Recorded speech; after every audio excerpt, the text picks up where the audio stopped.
Call to order Cody County Rescue Squad Advisory Commission, May 25th, 2023. Welcome, everybody.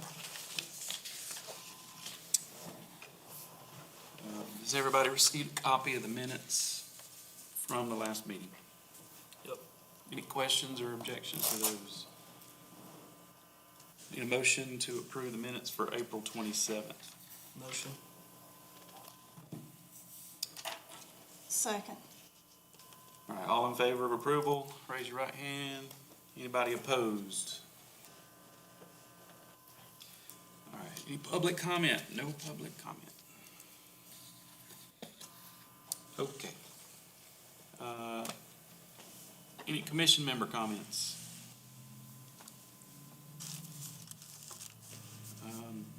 I'll start. Part of the issue that I was going to bring up here has been taken care of, so I'm going to defer my comments.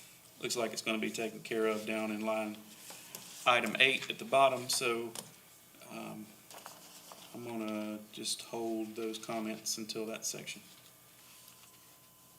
Commissioner Zahn, Sir.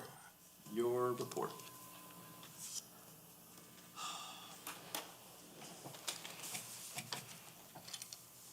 As I understand it, the EMS is presently simulcasting, and they plan to, at least they said that they plan to stop simulcasting in the near future.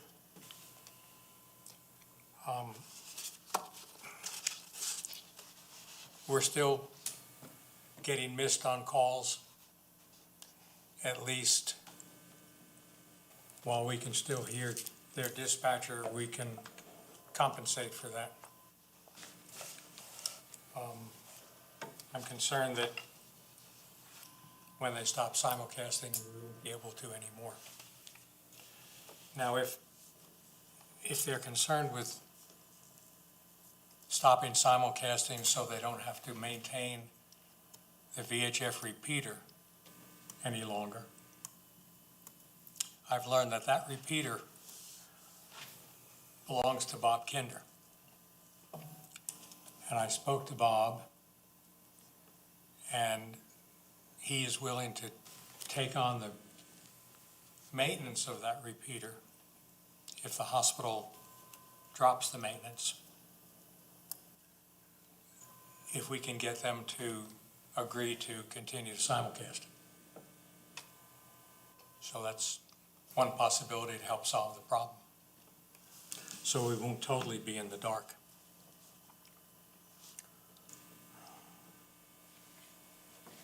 Well, unfortunately, Steve, that is a contract between Bob Kinder and the hospital. We don't have anything, we're not in that contract. It's not a county contract. It has nothing to do with the county at all. That is whatever agreement that they have there to do that. I'm just saying, if the hospital drops that agreement, it could be possible that we could continue to get them to simulcast if they don't have to bear the expense. Okay, And right. you know, Yeah, I'm just saying, we don't have anything to do with the contract. Absolutely. I mean, that is between a Absolutely. private entity, not the county, Right. to do that. Right. And we are asking for them, to make sure that we can still communicate on scene. So that is a good option, as long as, to have, so that they can still do that. But their radios also do talk on our rescue channel, so I would prefer that they go to that not simulcast on a rescue channel, but they can communicate on a rescue channel or our fire channel just as important as their own channel outside of us, if that makes sense. Because it doesn't help, you may monitor EMS, but most people don't, because that's another channel that people are monitoring. And if you know, and if you're monitoring fire, rescue, and EMS, half the time you get half of the communication, because they're all three getting toned out at the same time for a motor vehicle accident. So, eliminating one of those frequencies over top of the other one is actually a good thing, to where it would all be on one channel, not multiples. I'm, But it's more than just they are looking at a fleet-wide that is statewide. When they move their channel, they will be able to, every one of their ambulances will be able to talk statewide, as they respond all over. So when units come into Oconee, which happens frequently when we go to level 0 from the hospital, they move ambulances from Greenville, from Pickens, to make sure that they, are staffing areas, that they have units that they can communicate with their dispatch center, and they're all on one channel. They're not, oh, I'm going to Oconee, I have to talk on this channel. I'm in Pickens, I have to talk on this channel. I'm in Greenville, I have to talk on this channel. So that was their decision to move to that direction for the operations of the contract service, because that's what they are. They are a contract service to us. I'm just concerned that the residents of our county are gonna suffer to some degree because of this, because of missed calls. Okay? That's all. We'll look into it. Okay. My next item is drug replacement for the volunteers.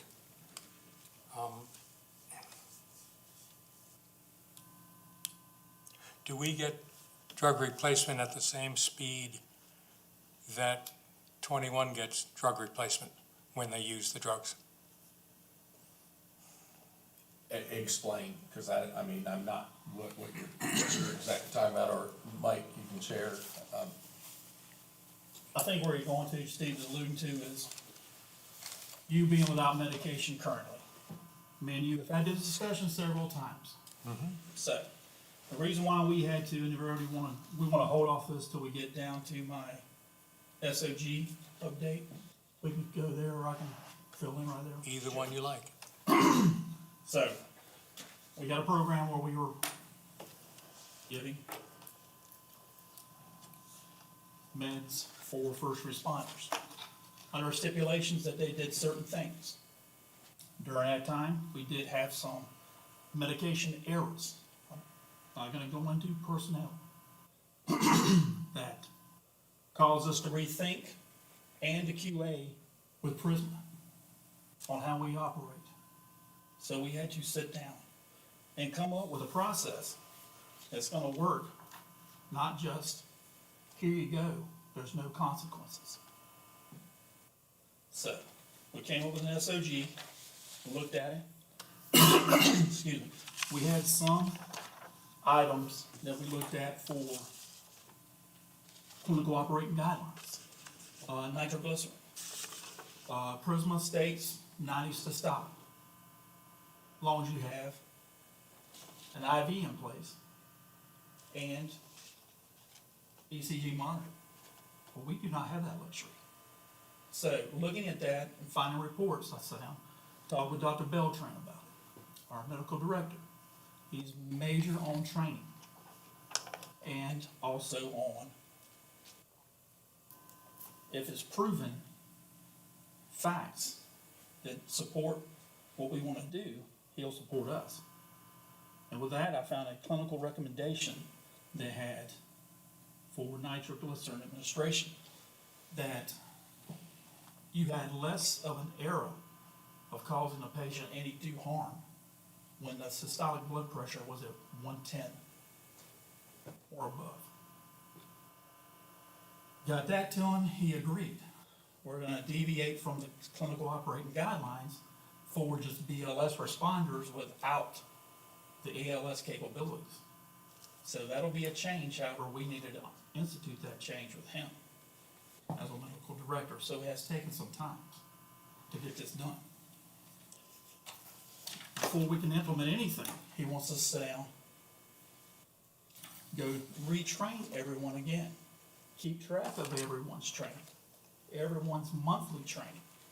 As a medical responder, you should be taking part in some type of CEP or continuing education monthly. All right, we do it bi-monthly right now. So, we're gonna set up with this SOG. We got our first training, we're trying to get some things out of the way. There was a lot of things going on. EMT classes, EMT certification. EMR, plus rolling out this new VFIS. So a lot of our trainers have been tied up. So our first class we're gonna have for this new medication process is gonna be June the 7th. We're gonna follow it up with, that's the first one. And then we're gonna follow up again with the daytime and the evening CEP at the end of the month of June.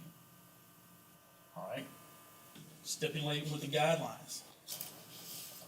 Just because you feel you have the right to carry it doesn't mean you're going to. Requirements, personnel must hold emergency responder first responder card through upstate or an EMT certificate with a South Carolina license. Personnel must be affiliated with us through the MS portal and with National Register. Personnel must hold a current AHA CPR card. Complete the initial OCS training for BLS medication administration. Attend a yearly competency evaluation to ensure proper knowledge and skills of medications. And also, I didn't add it in on this one, but it was a change we came across today we need to do. At least 50% of the CEPs. Rescue squad personnel must be in good standing with their squad and must respond to a minimum of 15% of the agency's dispatch calls. These things just sitting in a vehicle, waiting on the call just when you feel to go is not the item to have, all right? Either you respond to all calls as you possibly can. I don't think 15% is too much to ask. Does anybody have any questions on that? This is for carrying off unit, this is for POV carrying of, This is for If you're- epi, nitro. Narcan's gonna be a whole different subject.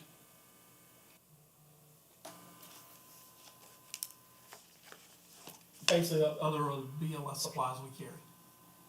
on a POV unit. Or a county mark unit. So So how, it'll be assigned to the EMT. To receive the meds from us, okay, you have to, and that goes back into, let's go back to the question, the replacement. They haven't been replaced because we're not replacing them now until we get this in place because we're outside of the standing orders. Because the two issues weren't following the county standing orders to begin with because they were, nitro was given, inappropriately during audit. So we had to, before we can start giving new meds out, we have to correct it from the doctor's side of it. You know, our medical control says we have to correct it. And unfortunately, that's what happens when mistakes are made, things get looked at in processes, and we did not have a good process in place. An adequate process is a better way to put it, to meet what the doctors and standards wanted. how many additional hours is this of training? It'll be CP class, so at least 3. Going over medication, right route, right dose, everything else, but that would be in turn with the June EMT CEP. And what if the responders are using action training It's not instead? gonna count, it's in person. This is a skill, not a online. For the initial class. For the initial, Initial, and then there's a follow-up yearly. right. So those CEPs are hands-on skills. That's not something that can be done over Zoom or anything like that. Hands-on skills.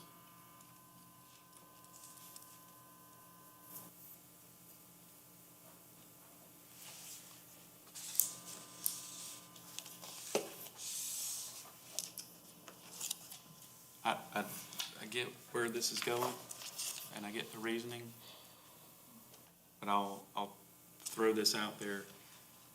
Does anybody know exactly how many hours are required to continue to volunteer in this system? Because we keep adding more and more stuff, and it's almost impossible for somebody with a full-time job to volunteer. if you keep doing more and more hours of stuff. I question what do you say we're adding? And I mean, you know, when you say we're adding, we have to add this for medical control purposes, or we won't, or there will be no meds for any emergency responder. So just, I'm looking at it as a total number of hours, Right. like you've got CPR, you've got a 16-hour driving class, gotta go to Which this. is once. You got all of your renewal stuff. And there's just more and more requirements. And I get that there has to be some, but at some point we have to say, if we want the system to survive, how do we encourage people to continue volunteering? So I'm not disputing. No, I guess one of the things, you know, cause earlier VFIS, you know, that's why we brought VFIS in. Up till this point, to drive a county vehicle, you were supposed to have EVDT, which is a 40-hour class. And so we brought VFIS in, which is only 16 hours, which it is made to make the class driving and everything in the vehicles that we are driving, not a fire truck. That's why if you're gonna be driving the smaller vehicles and all of that, to drive the county vehicle, you don't have to have EVDT. And so we're trying to reduce those by doing those classes and looking at that, cause I mean, that's, you know, right there is 24 hours difference in training that what we used to require. I mean, we're trying to look at ways we can reduce it, but that's still time. OSHA says if you are doing a job, you have to have formal training to do that job, i.e. you're driving emergent. So we've chosen for the pickups and those smaller vehicles, a better class that does it for our purpose, the job that we do.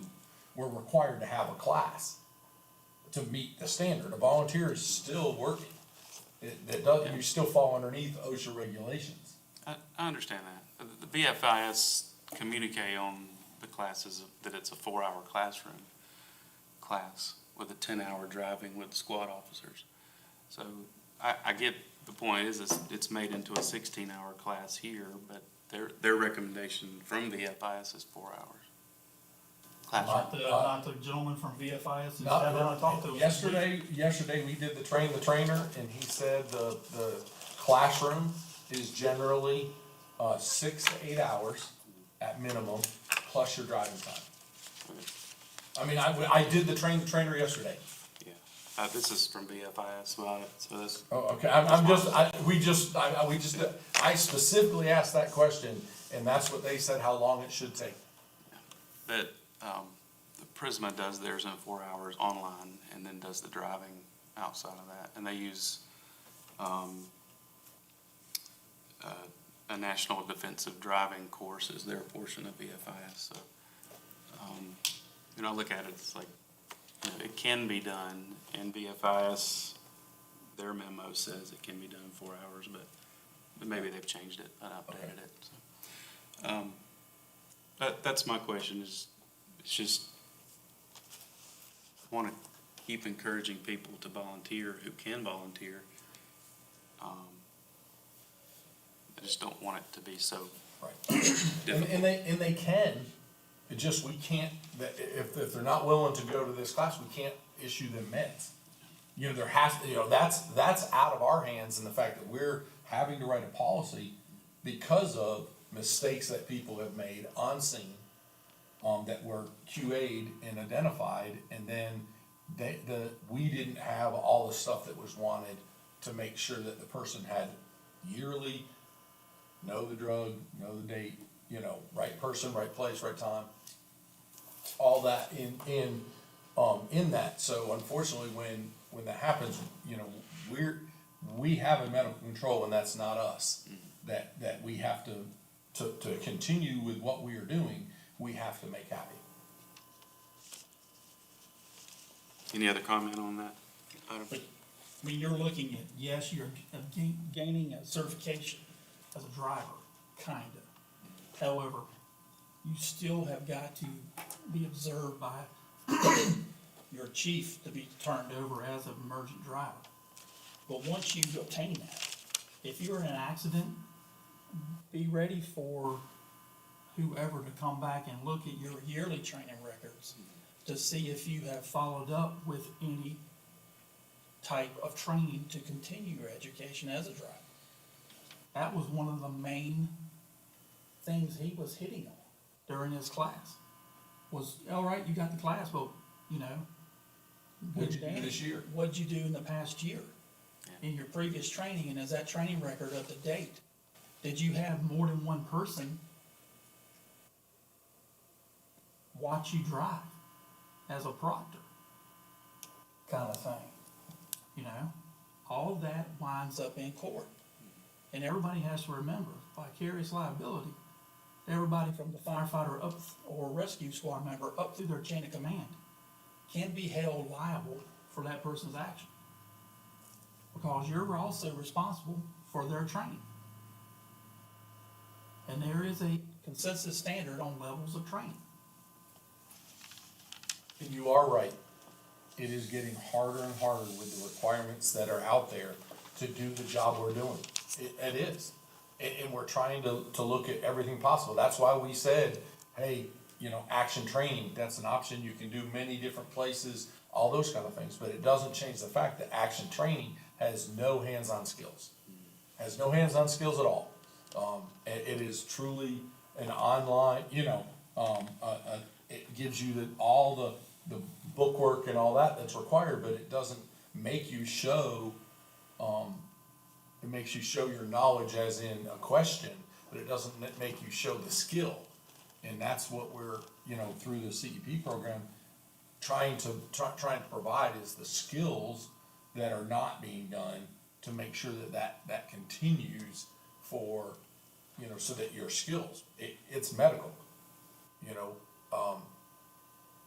We get from attorneys at minimum once a week, freedom of information for one of our accidents and what our responder did on scene. Once a week, if not 4 or 5 sometimes a week, for what we did on scene. And they're very specific to patient care, you know, traffic stops, you know, like if we block traffic, you know, things like that we are pushing out there.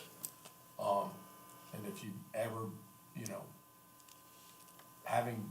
to be able to say, here's the training I had, when you do make a mistake, people make mistakes. But if you don't have training at all and don't have it in a timely manner, you are liable. Difference between gross negligence and negligence. We also know in the legal system is never good enough. Right. If you're one day over that, then that's an issue. Right. So, anybody else have any other comments on the matter? All right, radio committee, We're at sort of status quo right now, waiting for people like the FCC, and so we're just in a hold. No report. incentive? Incentive committee? Yeah, we met with Scott a month or 2 ago and came up with a list of requirements to be qualified for incentives for 2023, and I think that's been distributed already. Yes. Do you need it? Do you have it? Did you get it? We got it. Okay. Nothing new. Okay. SOG? We've got, I think we worked through, correct me if I'm wrong, about 50 to 60% of the items. Spoke with Chief Peacock today about looking at their section for dive. And I tried to reach out to Chief Adams, but I don't have the right phone number for him, so I'll have to get that. I'll get you that person. So their sections we felt like were better addressed by their leadership, because we're not involved in that process. So, our next meeting is May 30th, 6 p.m., Seneca Rescue. And that's all I have on that. Training committee? We have not had a meeting, but we do need to do a vote on the new member checklist tonight, now that we have the VFIS class in place. So my understanding is that if you're just going to do, POV, then the EVRA awareness online is acceptable, which is included, that's what the chiefs wanted back in. And the VFIS, if you're wanting to drive a county vehicle, or if you plan to drive the fire trucks, then you can go ahead and do EVDT. So those are the three items that were in limbo that needed clarification. So we should be good for a vote on that tonight. All right, you ready to bring it to a vote? Now, do we need a motion for that, or are we just gonna vote? You do need a motion. Okay. I'd like to make a motion that we accept the new member checklist presented by the training committee. Second. All in favor? Any opposed? None opposed, motion passes. All right, Mr. Carroll, Chief Carroll, your turn. Okay. Any more questions about the medication SOG? You Sit said, on- you said the Narcan's a new topic, so you're gonna touch on that? Yep. Okay. That was some role training. Yep. I mean, let's do the report next. Number of calls are staying pretty steady.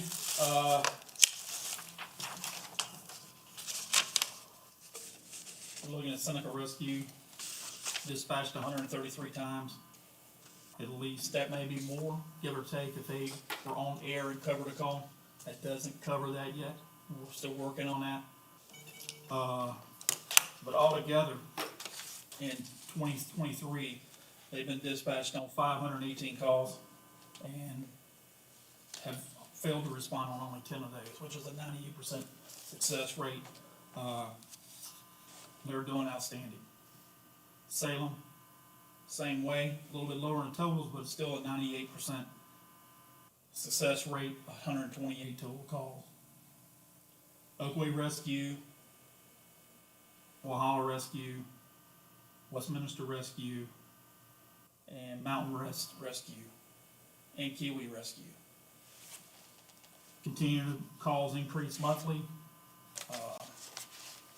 We're still only hitting about average 50% of those or below that are making the calls.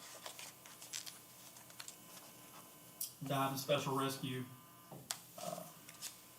total of 5 calls for dive team so far this year, 7 for special. That'll start picking back up as this warm weather comes in, but they're 100% of the calls making it. Y'all have any questions? Those numbers look better. They just, I don't have the old one for comparison, but are they improving overall? No. You had one responder come back for Westminster that started picking up calls. It helped out a little bit, but they were still below 50% for the month. Okay.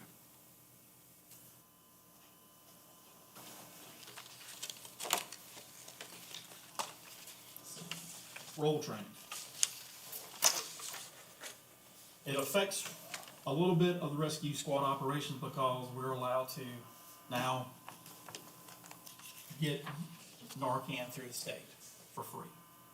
It's $49.50 a box now, depending on the market. And sitting down, going through this, we went to train-the-trainer class. We were all with trainers before, however, we had to go through it again. We have to be, I guess, watch the next time we teach it to be approved as trainers.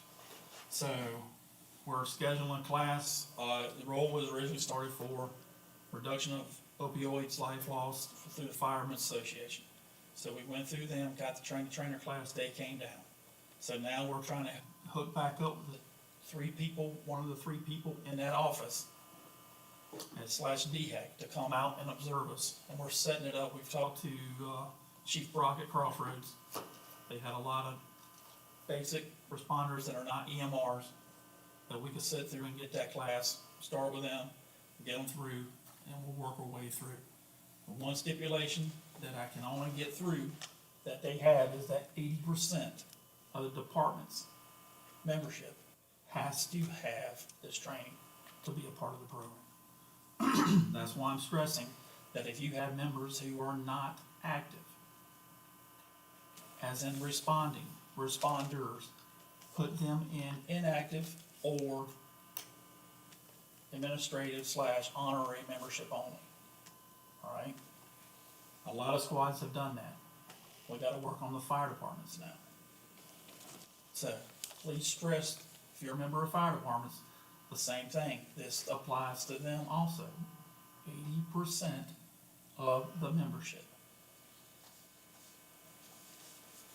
So we're gonna start that. We're trying to link up with the one person who can come out right now out of 3 who's available this coming month, June, for the first one. And we'll start going progressively. And she can observe, we can take one class for one fire department, and 3 of us take it and teach a part of it, then we're checked off. Okay? Is this, haven't a lot of people already had this role training? You still have, don't matter if you had it or not, there was a recertification for everything, for the ones who had the program and the ones who were also instructors. It was every 3 years. And this is for every responder, every level, or just fire department? Every level. Okay. How does the 21 trucks already have Narcan? Do what? How do the 21 trucks already have Narcan? Because we're a BLS licensed agency. Okay, so it We just carry falls that. under that. Right. Okay. So all those classes that you taught, Mike, we have to do over. Yep. There's no way around it. Sure. I mean, we brought up that we're, most of everybody's EMRs and that they, nope, you gotta sit through the roll class. And now the test is online and you take it on your phone after you sit through the class. And the Fire Academy grades it and sends you a certificate. So, that's the next big process. Is that the same training that the sheriff's office and other law enforcement agencies take? Was Leo's their program, I'm not sure if it's probably the same slides, just with policemen on. Okay. So, but they have the same reporting requirements. So we wouldn't be able to go to a law enforcement agency, take the class? and No. then- Okay. Roll, any questions on that? Now, rescue squad driver and emergency drivers. I wish I can say I go through a week without getting a phone call reporting someone's driving actions, being staff or volunteer. Hasn't happened recently. Chiefs have been, when I get a phone call, I notify the chief to look into it as their direct supervisors. With that said, sitting through this VFIS class taught by Volunteer Firefighter Insurance Company enlightened us, enlightened me on a lot of things, what they're looking for, especially if they're your insurance company or anybody's insured by any insurance company. They may cover you, however, there's certain guidelines that as an insured individual with that company, you gotta maintain also for coverage. So everybody needs, I'm gonna get the word out, check their coverage, check their requirements that was hidden in the 5 pages that you didn't look at. Okay? Requirements are quarterly refreshers, it could be anything, but you got to show, for one, you have an individual training record on your drivers. Cause like I said, it comes back on the leadership of the departments that they're responding for. So you need to have individual driving records, and they said you need to have a driving record. If you don't have a driving record, how are you put a person on the road without checking their 10-year history? And they've had numerous infractions. You didn't do your due regard to check that person's background before checking them. You turn them over as emergency driver. So, some other things that need to be looked at. I know it's more requirements, but it's the nature of the beast of responding in a big billboard down the road. You're putting a target on yourselves, everybody. Like I said, he went into vicarious liability. At that point, I went and got a drink of water. Cause, we've got to understand that, it's fine that people feel the need for speed sometimes when the bells hit. Depending on the call, you gotta remind people, it's not your emergency, it's the people who called you. Your responsibility is to get to that scene safely and in a timely manner, but not put yourself or the public in harm getting there. Okay? So, that's what we're looking at. And that's across the board for paid, volunteer, part-time, whatever you wanna call it. But we need to look at that. I know that at Fire Station 8, once a year, we go out driving with another fireman as a update. What is really required to make it, to consider it driver training? That's a good start. I mean, yeah, but It's, you have a written record that you did do training. I mean, it can be, hey, we got together and we went through a defensive driving online course. Or we all took the safe driving course yearly. It may show, but it showed you were working toward getting that. And some departments sit through and do a cone course every year. What does that get you? Just means you can back into a loading dock and parallel park a fire truck. Does it act like you're on the road? No. That's what I'm saying. By having that peer-to-peer, you're showing it, but it also shows that, hey, I got somebody who went through, we offered the class up to everybody, the instructor class, but we had 2 volunteers that signed up and weren't there. So, the main thing is, you've gotta show that you're doing it. It doesn't have to be 80 hours. You just gotta show that you are maintaining a skill that you received. I think it would be very good if the county could give us some options of what we could do as individual squads and departments to help fulfill this requirement. The gentleman gave us a toolbox of information that VFIS has online. And it's geared not just toward, paid staff, it's geared toward volunteers. And to look at, to get it out to people. And it's available to people to use. So, Commission, I will forward you a video for training, and it is about a case of an accident. That's a great opportunity to talk about training, that you can send to your chiefs. But just to kind of look at some of the stuff that is supposed to be taught or gone over, in the new BFIS, the course itself, that we went over. It is enlightening when, it's an older video, but it is enlightening when you realize someone went to jail. Thank you. So, we'll get that out. So we're looking at the blackboard. I've had people, we sign on, we're finding some places where some members who do not have a FDID number for state fire to do your blackboard. I'm gonna start working on that next week, going through all the rosters, cause some people did slip through. That were older members that were grandfathered in kinda to the fire portal that didn't have a number. So we're gonna make sure they're affiliated under our FDID or whoever their agency has an FDID to make sure they can sign on and get the blackboard for the awareness class.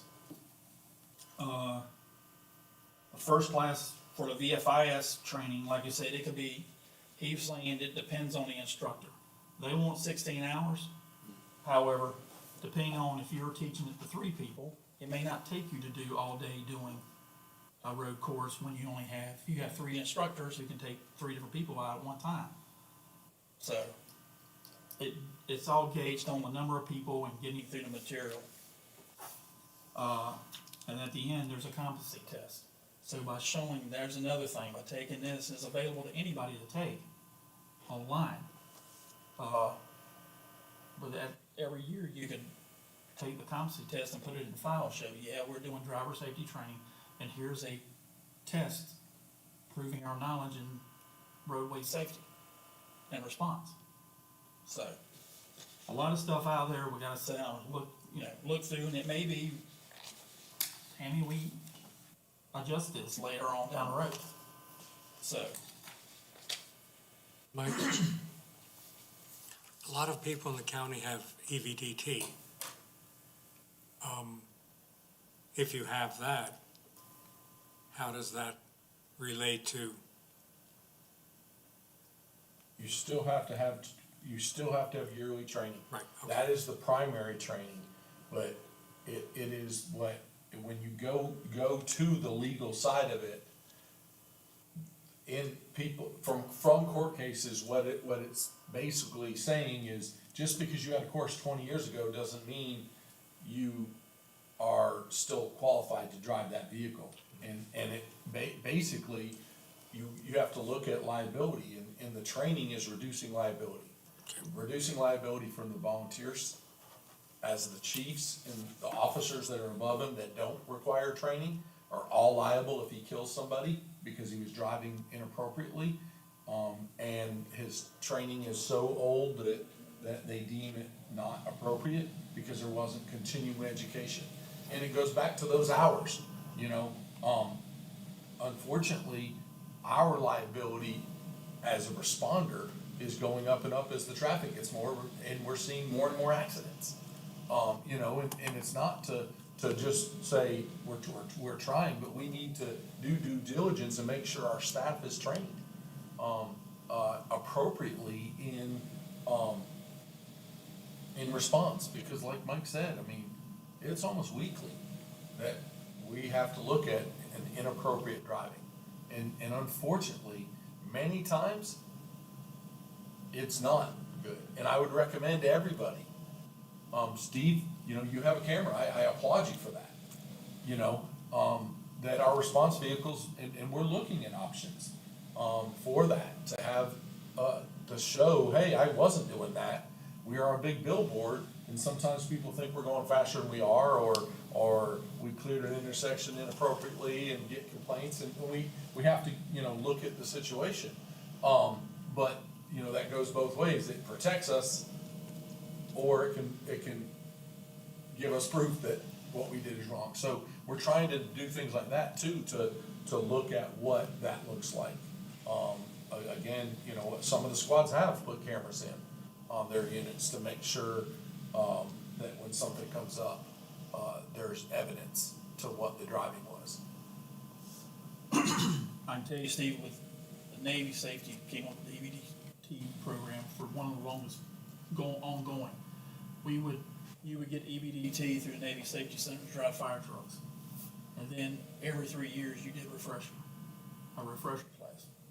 So, not sure requirements with South Carolina Fire Academy, but you gotta show that you're continuing your education in driver's education and safety. So, and it has to be on the vehicle in question too, it comes down to it. He mentioned that, yeah, you may have taken a class and had 25 hours driving an engine, but you were driving the tower ladder. I know it's not for us, but he used it as an example, that was in the accident and they had no record of training for that person conducting. So what did that look like? Of any driver training at all. So, just making sure we're crossing our T's and dotting our I's. But in the present day world, we're gonna have to.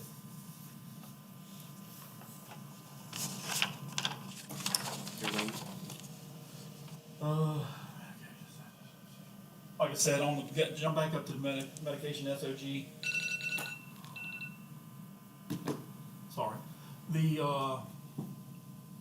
Gonna get this signed out, get it on, get the training, first class going, first people attend the training will probably be getting it that day. all the medications has come in. Like I said, they can show up to the class, but if they're not meeting the stipulations of this guidelines, and there's somebody a little bit of leeway, given all responses. If you're in class or just moved in, well, I'm gonna give you a break, there are requirements that you're gonna have to follow to meet the get this. Use of. So, that's all I have. Director Crown?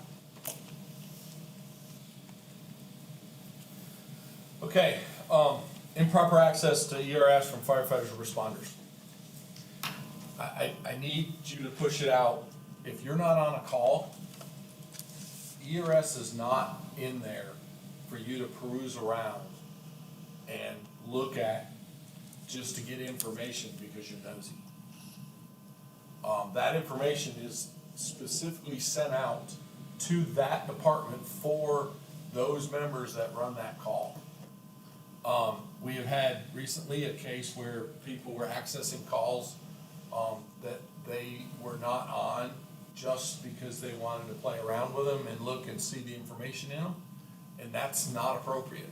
It is specifically against the HIPAA regulations for people that can see information. And when a call is EMD, that call has to be scrubbed before it is considered public, from medical information.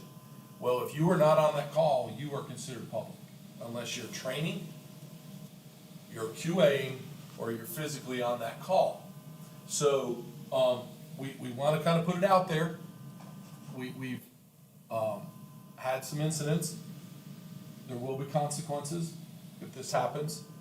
We are going to have a form that everyone is gonna sign as we move through. Most likely, we will do this as part of the new ERS system, or whatever system we go to with the new software. As you get access to it, you will have to sign, and it'll have the punishments in there. It'll say, you understand, if I do this and it's not my call, you will lose the access to that reporting system. It is a breach of trust when you're doing that. We are trusting in you to give you access. We've gone through this a lot, and we've been hit pretty hard because we limited access to a lot of areas for the safeguard of your information and your information and your information. And now we have people going in and making it to where the information that we are putting in our system is not safeguarding the public because somebody wants to be nosy. Completely unacceptable. And we've dealt with the people that have done it so far, but we are now looking at it more, and trying to look at how we can safeguard the best information. It is, I was just interested is not an appropriate reason to look at information.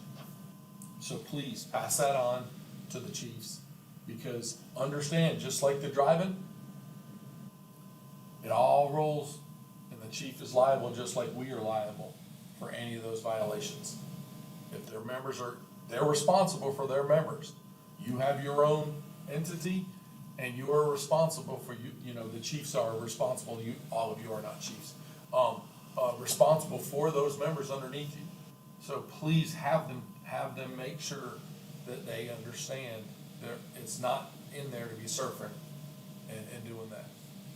Do your report, access your report, and if you accidentally open a report and close it, because we can tell times and where you go, if you accidentally clicked on the wrong one and realized it wasn't your report, that's not what we're talking about. So it is serious. It is not, not something to be taken lightly. Any questions? Is there any way after you come out with that paper we'll sign to add back the agency responder involved? Because I've had a lot of people, when they go and do their reports, they'll search just themselves to see, crap, what was the last one that I did myself? I forgot. When you do it now, that's took that option away, and they have to search by the station. So if you have a lot of non-responses or a lot of calls that other people's already completed, your call might be on a second page or somewhere down below. Whereas if you go back, agency responder involved, you can search yourself, it'll show the last call that you've put in yourself. And then you kind of know where your baseline is to start doing all your reports.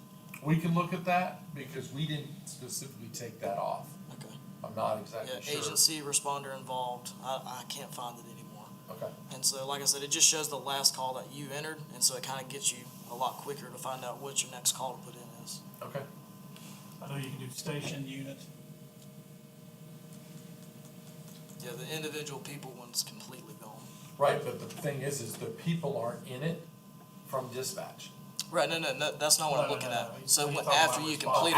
After you complete it. Yeah, so I can figure out, like today I had a call and I couldn't Okay. remember what the last one I did was. Gotcha. So I had to go back in the email and go all the Okay. way through to find the last one. Okay, that makes sense. Yep. Then the last thing is just, budget's still going, it's still out there, nothing has changed, no comments for the 20 fund. I had no comments from any of the chiefs or any of you, but that appears to be going through, as submitted by, for the incentive to the, fire departments and squads, their amount. So that appears to be in line with being passed. June 6th is possibly supposed to be the third and final reading, pending changes, that may be happening, in there. So, as we move forward to get ready for next year's budget, So we shouldn't notice any changes at the squad level? we should not.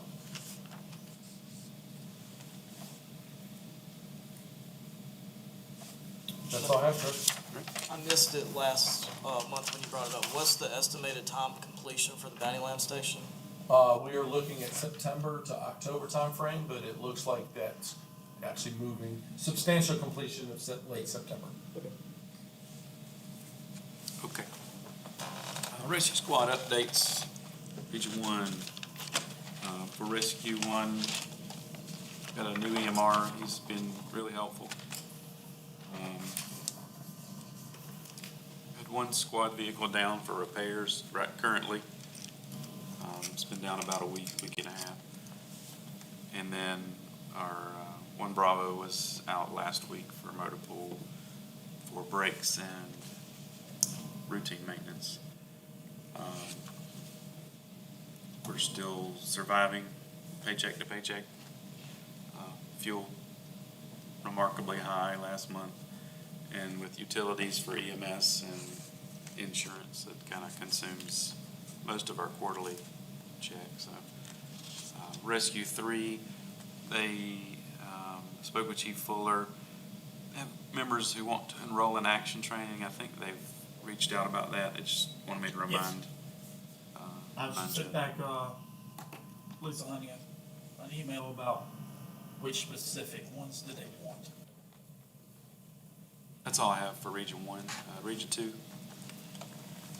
Rescue 2 has, one new member that was just voted in, 4 new applicants that hopefully are gonna be, getting up and running soon with the next responder class. Everything going well.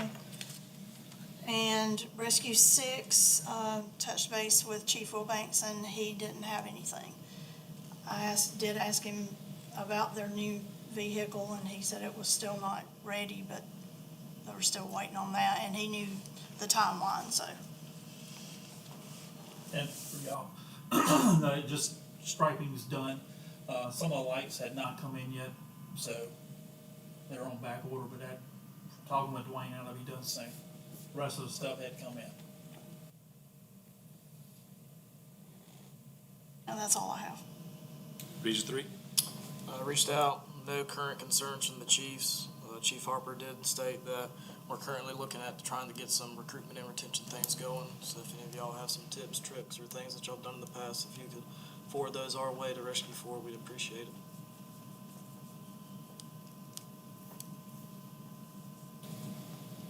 Good. Yeah, that's it, sir. Region 4. Oh, there- Absent. Any update from anyone? They had their, like I said, they did have 5 new EMRs, pass, this past, about a month and a half ago. They are, three seem to be responding at this time with senior members to take them out on calls. Two have gone on to the Blackboard to do the, awareness class. And, that's all I know at this time. And they are signing them up for action training. It's good to hear them responding. It's good. Region 5?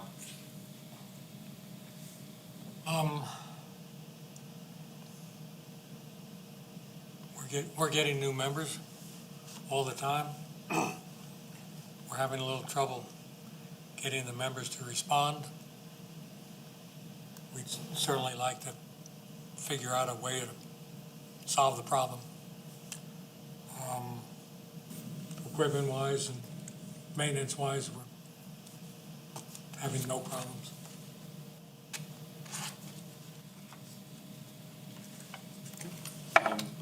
I believe we do have an executive session matter. So need a motion to enter executive session. Motion.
Okay, do we need a motion to exit executive session?